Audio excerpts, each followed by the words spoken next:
How to schedule messages on Instagram to send later. Hey everyone, welcome back to the channel. In today's video, I'll show you how to schedule messages on Instagram so they can send automatically later. So now without further ado, let's get started. So here, first thing first, open the Instagram app on your phone and make sure that you're logged in to your account. And now here, once you're inside the app, just tap on the DM icon, which can be seen in the bottom center of the screen.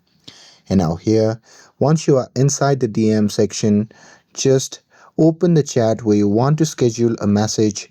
And now here in the message box, simply type in the message that you want to send later. And here, once you're done typing the text, what you can do is just long press and hold on the send button, and after that a scheduling message option will appear. Now here simply select the date and time when you want the message to be sent, and once you're done with it you can just tap on send. And here, once you do that, Instagram will store the message in scheduled messages in that chat, and it will automatically send at the selected time. And that's it. With this, if you found this video helpful, then don't forget to like, share, and subscribe to get updated for more videos. Thanks for watching, and I'll see you in the next video.